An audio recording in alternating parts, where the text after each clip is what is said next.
사랑하면 내가 너희에게 말한 이것을 기억나게 하려 함이요 처음부터 이 말을 하지 아니한 것은 내가 너희와 함께 있었음이라. 아멘. 네, 오늘은 서로 사랑과 교회 안의 상처라는 제목으로 요한복음 46번째입니다. 네, 요한복음의 목적은 생명을 얻게 하는 것이고, 생명의 교제의 두 축은 우리가 말씀 앞에 나가서 말씀으로 교제하는 것과 사랑으로 계명을 지키는 것입니다. 그 생명의 교제의 결과이기도 하고, 그곳이 아버지 집이고 아버지와 아들과 함께하는 거처, 나 있는 곳, 이런 여러 가지 표현을 썼습니다. 그리고 15장에서 우리가 주님이 내 안에 거해야 되는데, 그 동일한 말이 내 말이 너희 안에, 하나님의 복음의 말씀이 내 안에 거하는 것이 주님이 내 안에 사시게 하는 통로고, 또 우리가 주님 안에 있는 것에 대해서는 너희가 복종하면 내 사랑 안에 거하리라, 이렇게 말씀하였습니다. 그리고 예수님의 자기 계시가 에고 에이미가 7번 있었는데, 그 7개의 공통적으로 있는 것이 예수님은 생명으로 인도하는 길이시고 복음이시구나라는 것을 알 수 있습니다. 그리고 이제 종이라고 했는데, 너희가 복종하면 사랑 안에 거할 뿐만 아니라 내 친구가 되는데, 그 아들의 기쁨에 참여하고 아들이 들은 것을 다 아는 친구가 되어지고, 어떻게 친구가 되냐면은 내가 너희를 택하여 세웠다, 하나님의 은혜로 우리를 친구로 세워 가십니다. 그러면 지난주에 조금 더 이어서 우리가 예수님의 친구가 되고 기쁨이 되고 열매를 맺으면 그 목적이 서로 사랑이라고 말씀하고 있어요. 그러니까 13장부터 15장까지 일관되게 강조되는 한 가지가 서로 사랑이라는 새 계명입니다. 우리 그 앞에 요한복음 13장 34절 한번 읽어볼게요. 34절, 13장 34절 35절 시작. 새 계명을 너희에게 주노니 서로 사랑하라. 내가 너희를 사랑한 것 같이 너희도 서로 사랑하라. 너희가 서로 사랑하면 이로써 모든 사람이 너희가 내 제자인 줄 알리라. 여러분, 그냥 예수님이 사랑해라 이래도 되는데 새 계명이라고 특별하게 지정해서 말하잖아요, 그렇죠?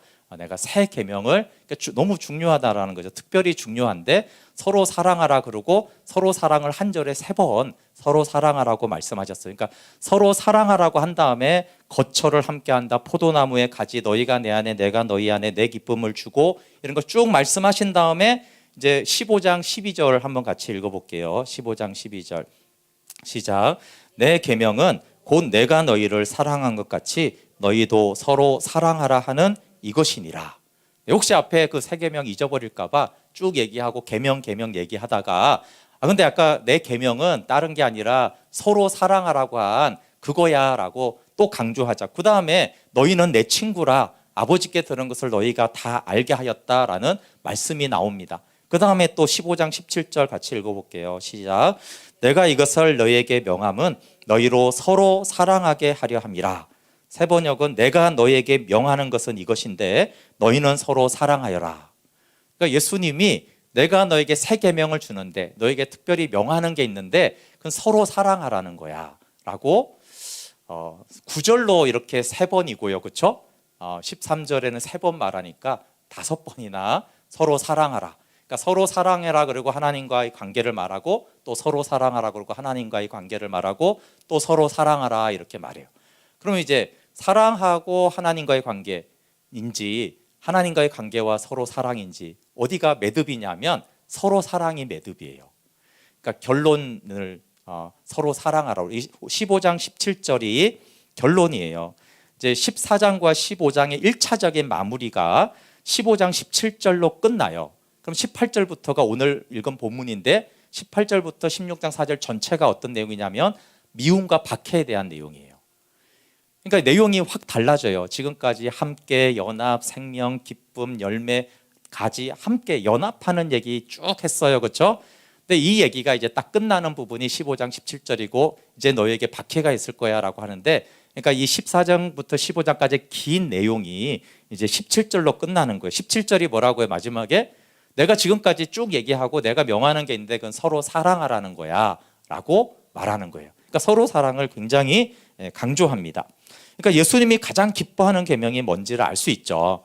서로 사랑하는 거. 물론 모든 것 계명을 다 좋아하지만 특별히 서로 사랑할 때 주님이 굉장히 기뻐하시는구나 라는 것을 알 수 있습니다. 그러면 서로 사랑을 어떻게 할까요? 서로 사랑을 당연히 우리는 사랑하라고 그러면 플로잉하거나 뭐 사주거나 뭐 같이 어울려서 노는 것을 생각하는데 성경의 사랑은 그렇지가 않아요. 그것들을 포함하지만 서로 사랑의 방법은 생명의 교제입니다. 여기 요한일서 1장 3, 4절 잘 알지만 같이 다시 한번 읽어볼게요.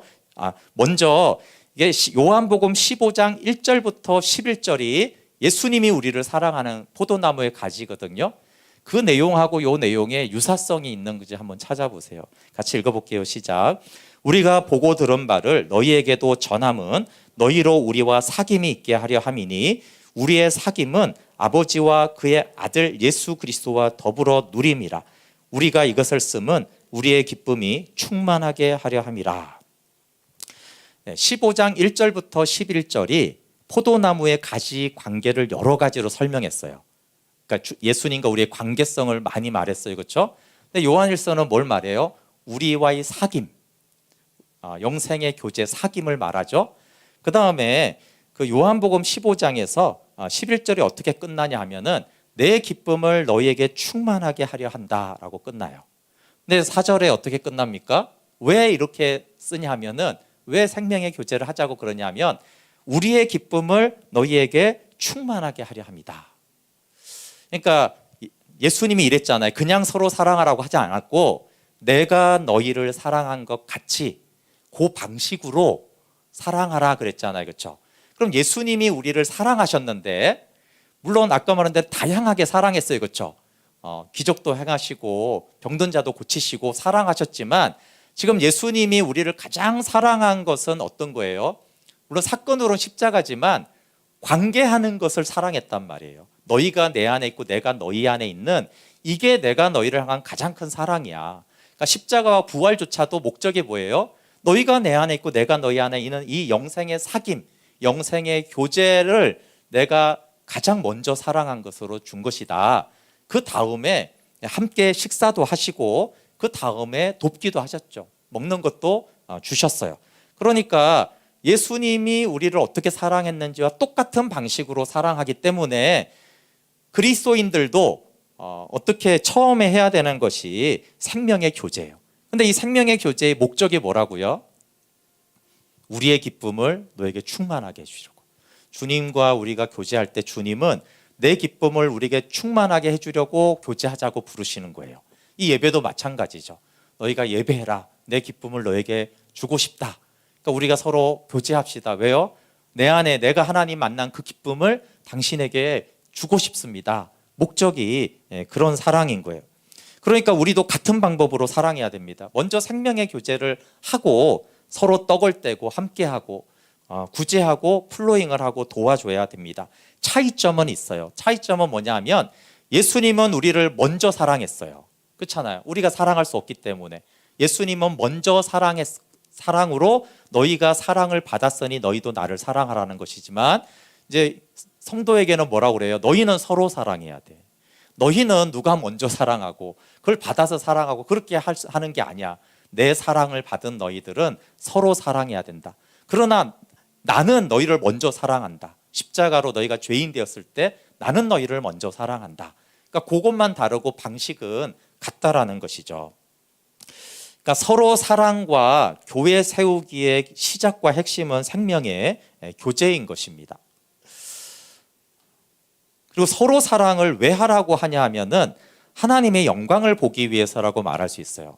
지난주에 성전이 세워질 때마다 구약에 하나님의 영광이 임했잖아요. 기쁨으로 임했는데 여기 어떻게 그 영광을 보라고 하는지를 요한복음 1장 14절 앞에 가서 한번 볼게요. 그냥 요한복음 1장 4절을 그냥 읽을 수도 있지만 여러분 이게 지금 서로 사랑을 강조하고 영광과 같이 이 관점으로 보면 요한복음 1장 14절의 고백이 이 우리가 그냥 한 게 아니라는 걸 알 수 있어요.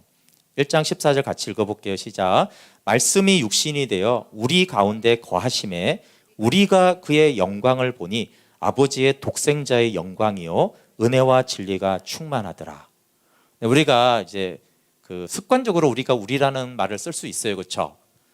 내가 뭐 주님을 믿는데 우리가 이런 식으로 쓰는 때 있잖아요. 그러니까 그렇게 쓰는 게 있고 의도적으로 나나 우리라고 쓰는 경우가 있는데 여기서 우리는 의도적으로 우리라고 쓴 거예요.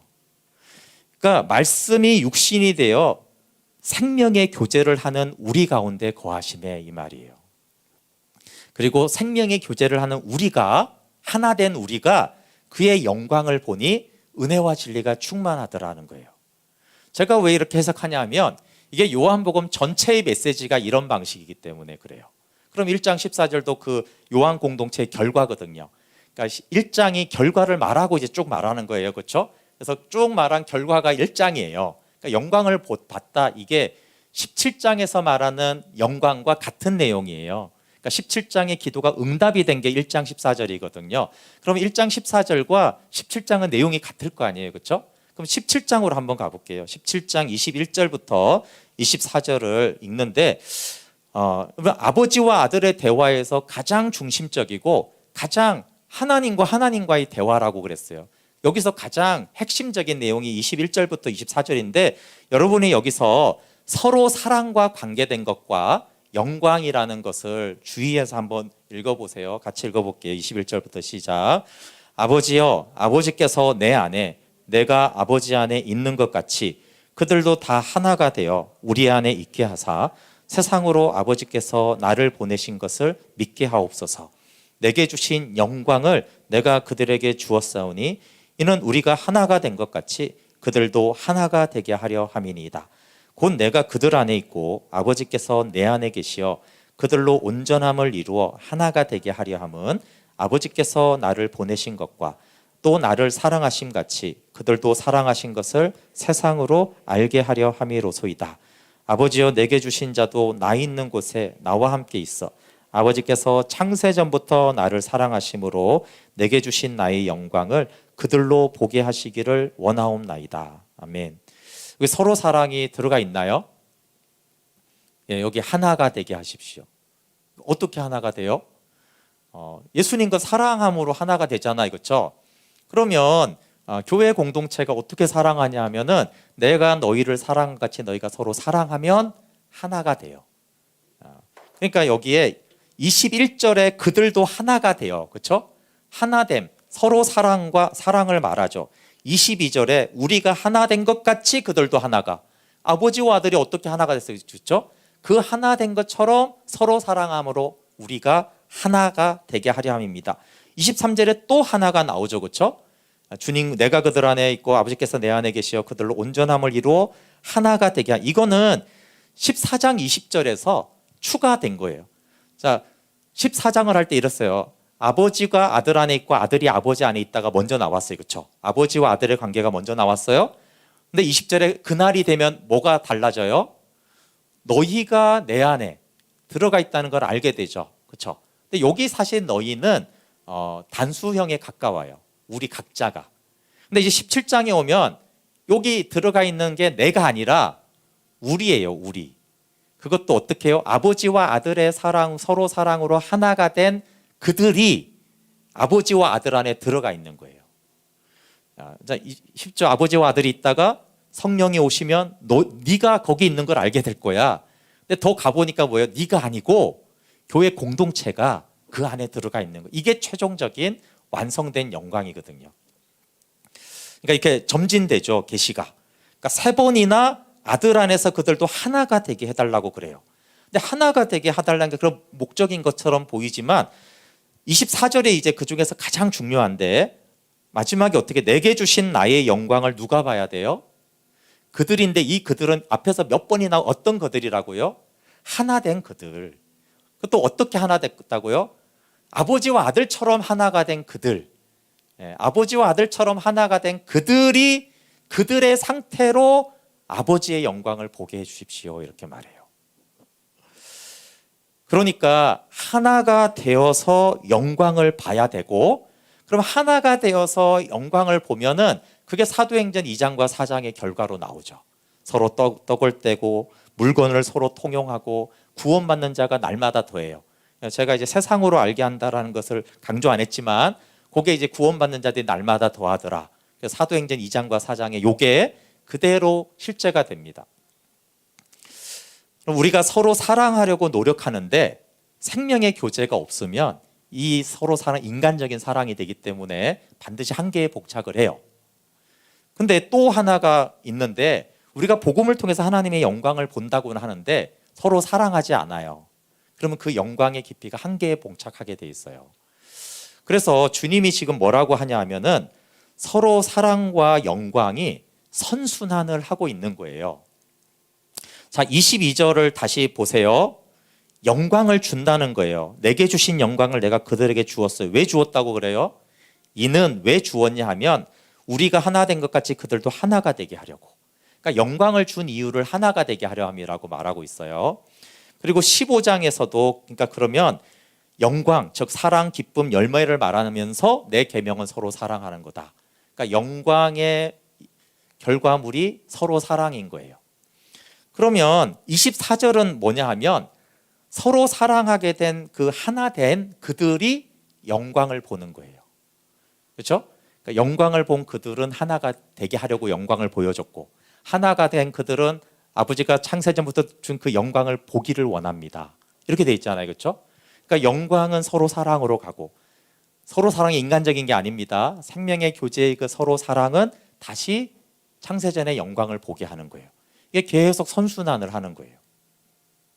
네, 이게 이제 17장의 가장 마지막 계시로 나오는 거예요. 요한일서도 생명의 사귐과 서로 사랑을 같이 강조하잖아요. 그렇죠?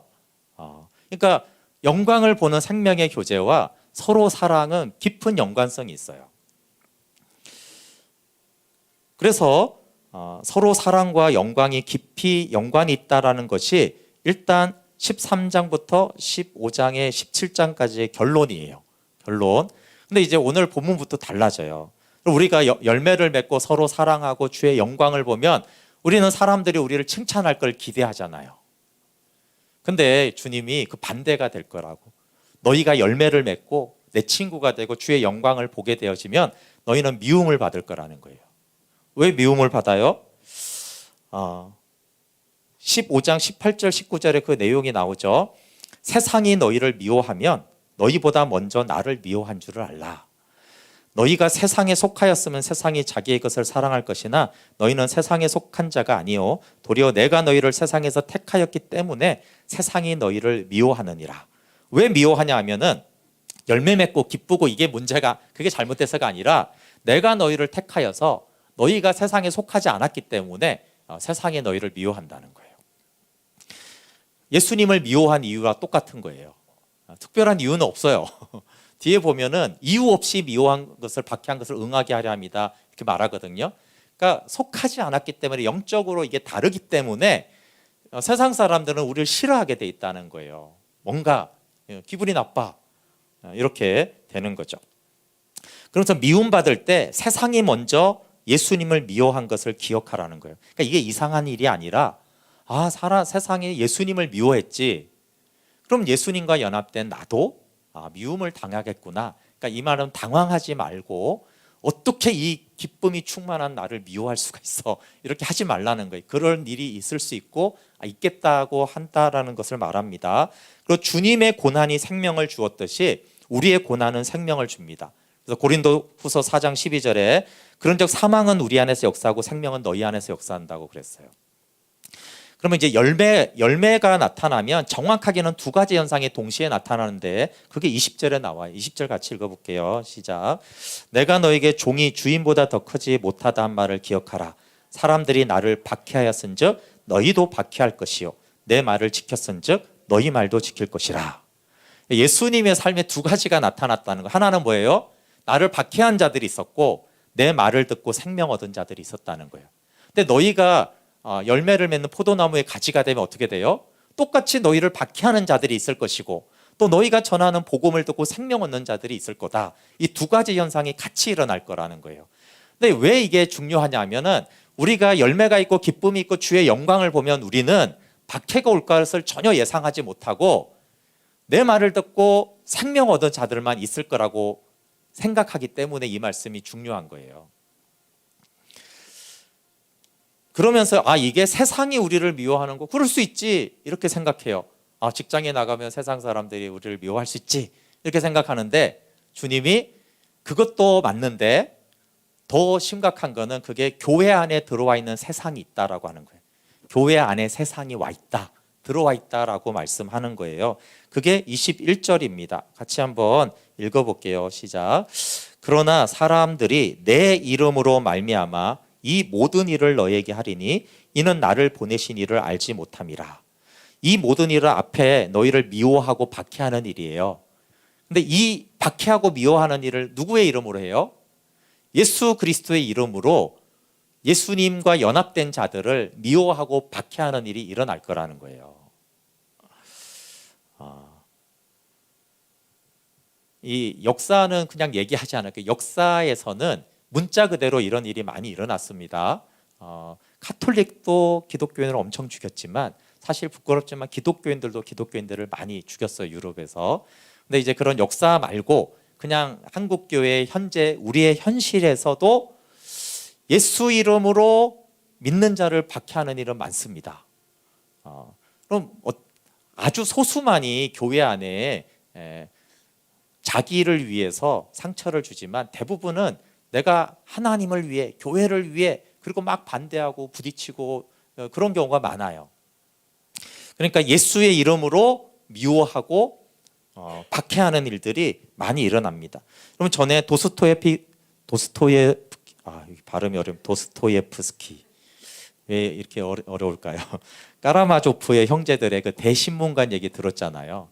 그 대신문관이 예수님을 딱 앞에 두고 왜 우리끼리 잘 살고 있는데 왜 나타나서 우리를 괴롭히느냐. 그러니까 네가 진짜 예수든 아니든 난 상관없다, 우리는. 그렇죠? 그러니까 진짜 예수가 나타나면 불편하다 이거예요. 그럼 진짜 크리스찬이 나타나면 불편하다는 거예요. 근데 여기 대신문관이 누구예요? 교회 지도자를 말하잖아요, 그렇죠? 그러니까 교회 지도자가 예수님이 너무 불편한 거예요. 그러니까 교회 안에 박해자들이 있는데 그들은 아버지를 알지 못한다. 교회 안에는 있지만 생명은 없는 자들이야, 이렇게 말하는 거죠. 당연히 교회 안에 생명 없는 자들이 있을 수 있잖아요, 그렇죠? 그런데 생명은 없는데 종교적으로 하나님은 너무 사랑해. 바리새인들이 그랬잖아요. 그런 사람들이 지금도 언제든지 있다라고 하는 거예요. 그러면서 이제 박해자들의 죄가 있는데 22절부터 24절의 내용은 뭐냐 하면 그들이 내 가르침을 들었고 내 표적을 보았다. 그런데도 24절은 그들이 나와 내 아버지를 보았는데 또 미워한다. 그러니까 이들이 전혀 예수님을 모르는 사람들이 아니에요. 말씀도 들었고 예수님이 일하시는 것도 보았는데 아버지를 싫어해.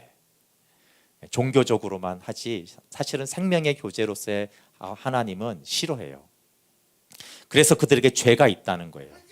그들이 복음을 듣고도 그렇게 하는 건 죄가 있다, 심판이 있다라고 하시면서 교회 안에 사람의 영광을 구하는 자는 열매 맺는 자를 미워하죠. 그리고 이제 15장 26절에 나오는 게 갑자기 성령님 얘기를 해요.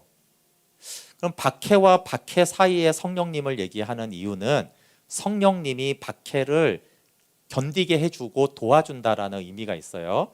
우리 26절 읽어볼게요. 시작. 내가 아버지께로부터 너에게 보낼 보혜사 곧 아버지께로부터 나오는 진리의 성령이 오실 때 그가 나를 증언하실 것이요. 그럼 보혜사 들었죠? 보혜사는 돕는 자, 중재자, 변호자, 위안자 이런 거예요.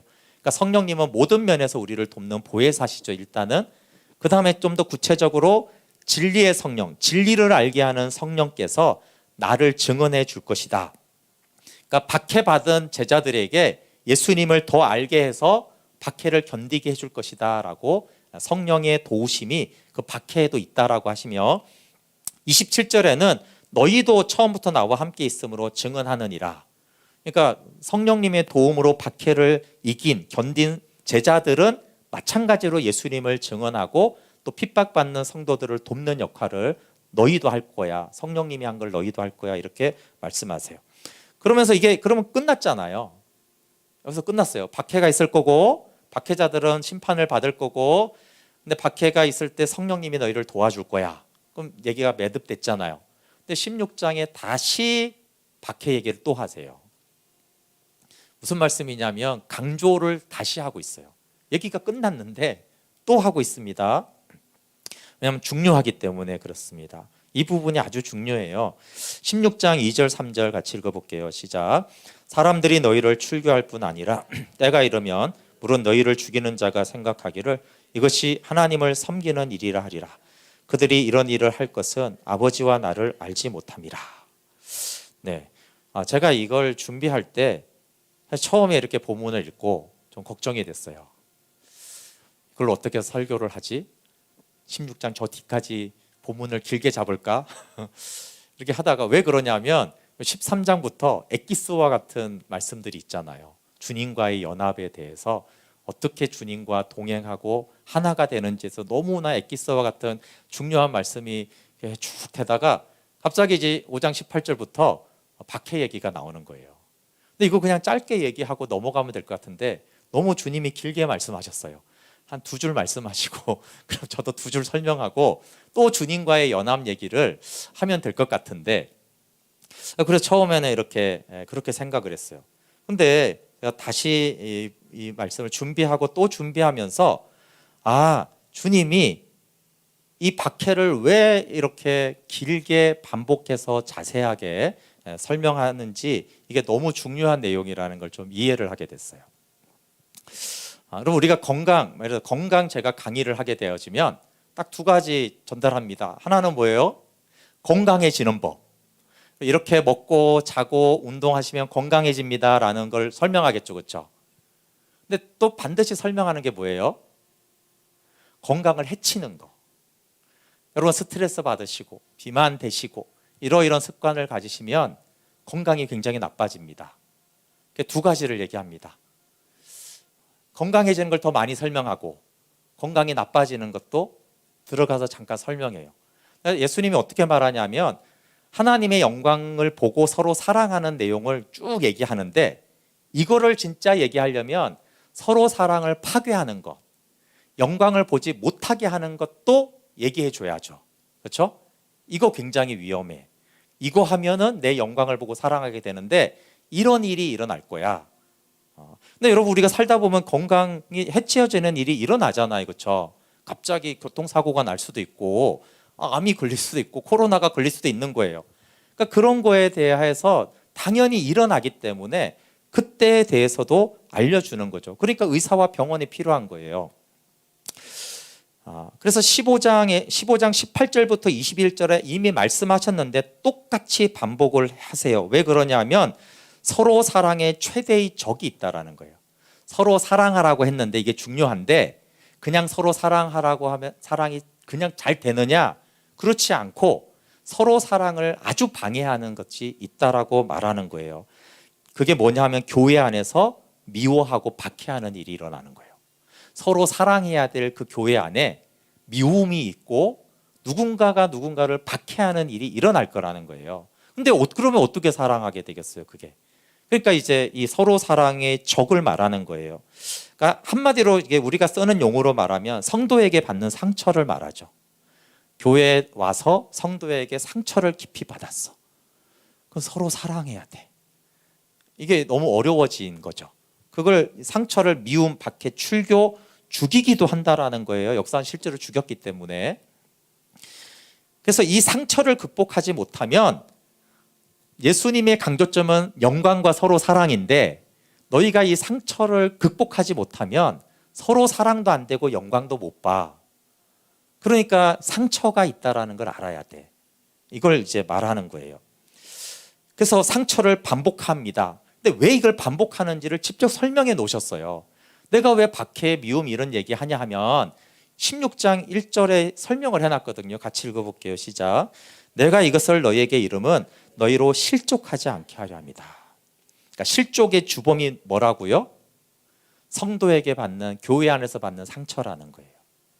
그러니까 예수님이 지금 막 엄청난 영광과 기쁨과 사랑과 친구와 주님이 택하셨고 가지고 열매 맺고 이런 얘기 계속 하시다가 갑자기 뭐예요?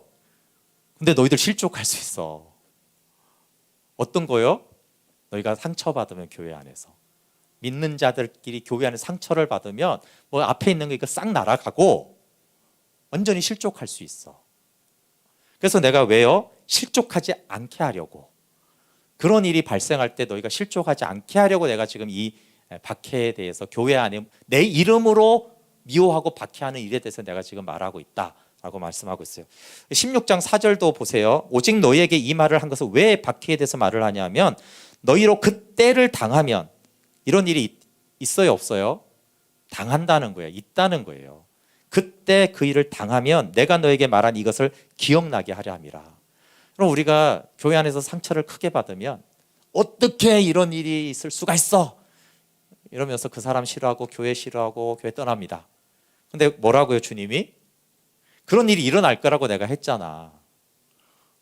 내가 일어나려고 한 그 일이 일어난 거야 지금. 너 실족할 때가 아니야.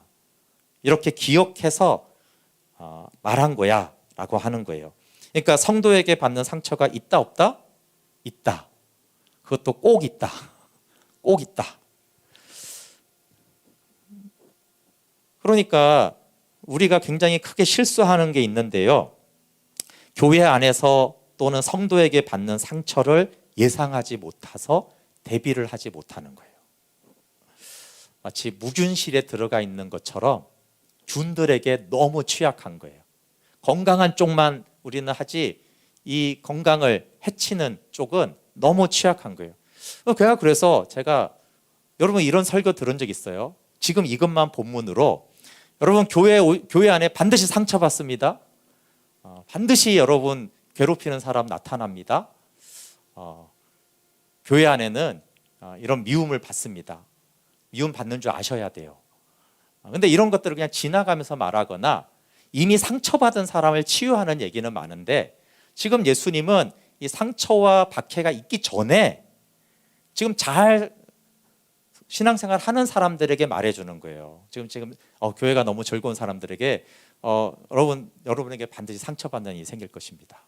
어디서요? 세상의 직장에서 그것도 있겠지만 교회 안에서 상처받을 일이 생길 거라는 거예요. 그러니까 이 말씀을 초신자 말고 교회를 다닌 사람들이 교회로 옮겨서 교회를 등록할 때 어떻게 해야 돼요? 혹시 여러분 저희 교회 등록할 때 이 교회 주님 복음을 알고 주님의 기쁨을 누리겠지. 그리고 박해가 있겠지. 어떤 인간이 나를 분명히 미워할 게 틀림없어. 그럼 나는 미움을 받겠지.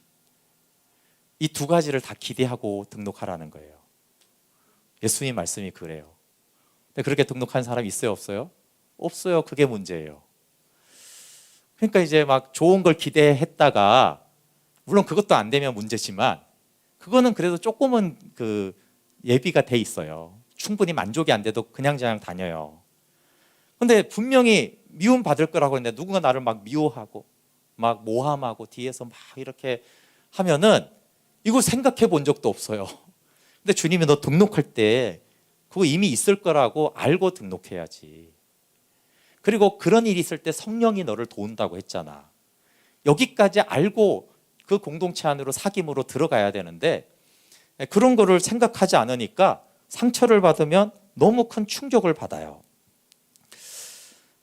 성도 간에 좋은 교제와 사귐이 있을 거라고만 기대하는 거죠. 이 교회 성도들 다 착하겠지? 예수님 사랑하는 사람들끼리 알콩달콩 재미있게 교제할 거야. 이 생각밖에, 그것도 생각해야 되지만 그 중에 한 인간이 나를 미워할까? 꼭 이렇게 생각을 해야 된다는 거예요. 근데 예수님이 말하는 수준은 어떤 수준이에요? 사실 우리가 말하는 그 정도 상처가 아니고 박해를 하는 거예요. 그리고 어떻게 해요? 죽여버린다는 거예요. 실제로 진짜로 죽이는 거예요. 예수 이름으로. 출교라는 것은 사회적인 종교적인 매장하겠다는 거거든요. 이 교회에서 쫓겨날 수밖에 없도록 작전을 짜서 쫓아낸다라는 거예요. 그런 일이 믿는 자들 안에, 물론 생명은 없는 자들입니다. 교회 안에서 그런 자들이 있을 거라는 거예요. 이 정도 상처받는 것도 너희가 이겨야 된다. 이렇게 말씀하는데 우리가 이 정도 상처를 받나요? 이 정도 상처받기 전에 다 떠납니다. 이런 상처를 안 받아요. 그래서 아무도. 그냥 그 전에 다 도망가기 때문에. 실제로는 어느 정도의 박해와 상처를 받으면 교회를 떠나요? 막 수고했는데 목사님이 안 알아줬어. 섭섭하다. 섭섭병이 걸려가지고 이 교회는 나한테 안 맞나 봐. 이 교회는 내 스타일이 아닌 것 같아. 분위기가 나랑 달라. 이런 어려움이 있어서 나는 이걸 옮겨야겠어. 그럼 딴 데 가서는 박해받으면서 그 공동체 가면 되는데 똑같이 하잖아요. 그렇죠? 네. 박해와 미움에 전혀 준비가 안 돼 있는 거예요. 근데 여러분, 우리가 면역력이 없으면, 그렇잖아요. 우리가 건강해지는 것도 있는데 면역력이 없으면 건강해지는 것이 불가능하잖아요. 그러니까 나쁜 균에 대해서 저항하는 힘이 전혀 없이 어떻게 건강한 생활을 하겠느냐는 것처럼, 이 교회 안에 있는 사탄이 그렇게 갈등하고 상처 주고 하는 일이 반드시 있는데 그 일에 대한 저항력이 전혀 없어요. 어떻게 하나님의 영광을 보는 신앙생활을 하겠냐는 거예요. 어떻게 서로 사랑해서 하나가 되어서 영광을 보는 그런 교회를 어떻게 세울 수 있겠냐고 말하는 거예요. 그 정도를 넘어가야 된다라고 말하는 거예요. 그러니까 지금 주님은 우리 건강으로 말하면 암 수준을 말하는 거예요. 너희들 살다 보면 암도 걸려. 근데 성령이 너희를 도울 거니까, 나도 미움 받았잖아. 나는 대왕암에 걸렸었어. 그렇잖아. 예수님이 대왕 고난을 받으셨잖아. 나는 대왕암을 부활로 승리했거든. 아버지 안에 있어서 그렇게 했어. 너희들도 그러니까 성령이 너희를 도울 거니까 너희도 암 걸리면 극복하고 더 영광을 보고 더 생명의 교제를 하고 더 사랑해야 돼. 이렇게 말하는 거예요. 근데 현재 우리의 실상을 보니까 제가 감기만 걸려도 죽어요. 감기 걸려서 영적으로 죽어버려요. 실족하고. 그래서 여러분, 가나안 성도가 300만이다 정말 이런데 거의 다는 아니게 대부분 어떤 사람들이에요? 교회 안에 상처받은 사람들. 예수님이 그거 있을 거라고 분명히 얘기했는데 이 상처가 타격이 돼서 서로 사랑하고 함께 영광을 보는 일을 아예 포기하죠. 면역력이 없어서 무균실에 난 들어갈 거야. 더 이상 상처 주는 사람이 없는 그곳으로 나는 거기서 하나님만 복음을 통해서 생명의 교제를 누릴 거야. 이렇게 이제 떠난 사람들이 많고, 교회를 다녀도 마음속에 이미 서로 사랑은 무슨 그게 되기나 해. 내가 지금까지 받은 상처가 어딘데 이러면서 아무리 말씀하셔도 이 상처와 박해와 미움으로 이미 포기한 사람들 너무 많죠. 예수님의 이 말씀을 알고 우리가 믿고 순종했다면은 그분들이 교회를 나가지 않고 가나안 성도가 안 되고 더 영적 전쟁을 해서 서로 사랑으로 교회 성전을 세웠을 거예요. 예수님이 여기서 기대하는 건 뭐냐 하면, 너희가 복음을 통해 나와 연합되면 그 연합됨과 성령의 도우심이 박해와 미움과 출교와 죽임까지도 실족하지 않게 한다. 그리고 실족하지 않고 넘어가고 승리하면 너희들은 진짜 영광을 보게 될 거야. 이렇게 이제 말씀하는 거예요. 그래서 복음을 통해 생명의 교제로 영광을 보고 서로 사랑을 누리는 것이 부족하지만 우리는 어느 정도 알고 있고 동의하고 있어요. 조금은 노력은 하고 있어요.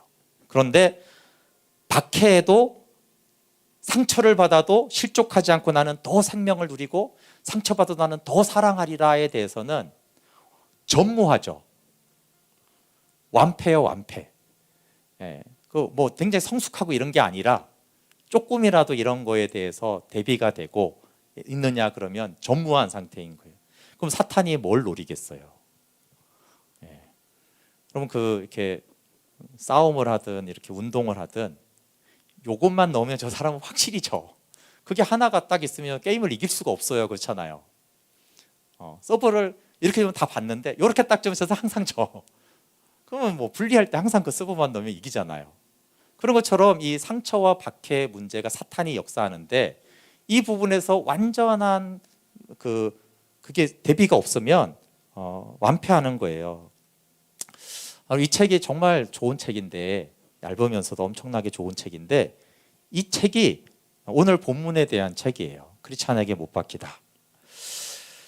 그러니까 신앙생활을 하면서 가장 큰 영적 타격을 누가 주냐면 크리스찬이 준다는 거예요. 이 책의 내용은 당신에게 가장 큰 영적 타격은 안 믿는 그 세상 사람들이 주는 게 아니라 믿는 사람들이 줄 거라는 거예요. 가장 큰 상처도 믿는 자들에게서 받을 거라는 거예요. 그리고 예수님은 그래서 이방인이 아니라 예루살렘이 예수님의 신부인데 예루살렘에 의해서 예수님이 십자가에 못 박힌다라는 거예요. 보세요. 물론 직장에서 무시받았어. 어떤 사람이 기분 나쁘죠. 직장에서 무시당하면. 근데 교회 안에서 누가 나를 무시했어요. 대놓고. 이게 상처의 크기가 달라요. 교회 안에서 무시당하는 것과 직장에서 무시당하는 게 달라요. 그러니까 사실은 똑같은 상처를 받는데 교회 안에서 받는 상처는 몇 배나 더 큽니다. 그래서 이게 엄청난 충격으로 다가와요. 같은 교회에서 왜 그러냐면 같이 믿음을 나누고 같이 하나님의 사랑을 얘기하던 바로 그 사람이 배신하고 상처를 주는 것이 이 책은 그게 십자가에 못 박히는 거다라고 설명하는 거예요. 고통스럽죠. 그리고 크리스찬에게 못 박히는 일은 일어난다는 거예요. 그리고 이 책의 내용이 장사복음에 대한 내용인데 당신이 크리스찬에게 상처를 받아 못 박히는 사건이 일어날 때 주님의 뜻 안에서 그 박해와 상처를 장사복음으로 받아들이면 당신은 부활 생명에 이르게 될 것입니다. 놀라운 영적 성숙이 있을 것입니다. 근데 만약에 그렇게 하지 못하고 주님의 뜻이기는 열받아 죽겠네. 어떻게 교회가 이따위야. 믿는 자들이 저렇게 해. 비난하고 떠나고 이렇게 되면은 당신의 영적 성장은 영원히 멈출 것입니다. 그리고 당신의 영적인 것은 도태하고 쇠퇴해가며 더 이상 하나님의 기쁨과 생명의 충만함을 누리지 못하게 될 것이다라는 게 이 책의 내용이에요. 예수님이 정확하게 오늘 본문에 그 얘기를 하고 있어요. 그래서 이 내용이 굉장히 중요합니다. 상처와 실족. 마지막 마무리인데 결론이에요. 제가 제목을 서로 사랑과 교회 안의 상처라고 했는데 우리가 서로 사랑의 요소만 성령 안에서 도움을 받으면 되는 게 아니고 교회 안에 상처받는 것도 성령께 보혜사 성령, 도우시는 성령께 도움을 받아야 돼요. 상처받고 막 싫잖아요. 그건 사실이 있잖아요, 그렇죠? 성령의 도우심이 아니면 우리가 이 상처를 이길 수가 없다라는 거예요. 그러니까 성전을 세우는 것, 영광, 서로 사랑, 성전을 세우는 겁니다. 근데 오늘 보면은 성전을 파괴하는 게 있다는 거예요. 파괴도 알아야죠, 그렇죠? 우리가 건축도 하지만 전쟁 나면 파괴, 전쟁 대비도 하잖아요, 엄청나게 사실은. 그러니까 그런 걸 해야 된다는 거예요. 그래서 서로 사랑과 영광을 방해하는 것이 파괴하는 게 있는데 그게 교회 안에서 상처받고 실족해 버리는 거다. 그러니까 결론은 13장부터 15장의 결론은 너희들이 성전은 세우고 파괴는 막아라. 양쪽을 다 해야 된다는 거예요. 성전은 세우고 파괴는 대비해서 만약에 일어나면 막아야 된다. 이 두 쪽이 다 돼야지 사랑 안에서 영광을 보고 영광 안에서 서로 사랑하는 그 하나님이 기뻐하는 일들이 일어난다라는 거예요. 그래서 여러분 상처 받을 거니까 이미 받은 사람들은 성령님 도와주세요. 맞아요. 진짜 성령님이 안 도와주면 극복이 안 돼요. 그런 거랑 언젠가 미워하는 사람이 나타나겠구나. 이렇게 성령님 도와주세요. 그때 이 말씀을 기억하고 성령의 도우심을 받고 이걸 넘어가서 영광을 보는 하나 되는 데까지 이르게 해주십시오. 그렇게 해야 된다는 거예요. 네, 우리 함께 같이 찬양하고 기도할게요.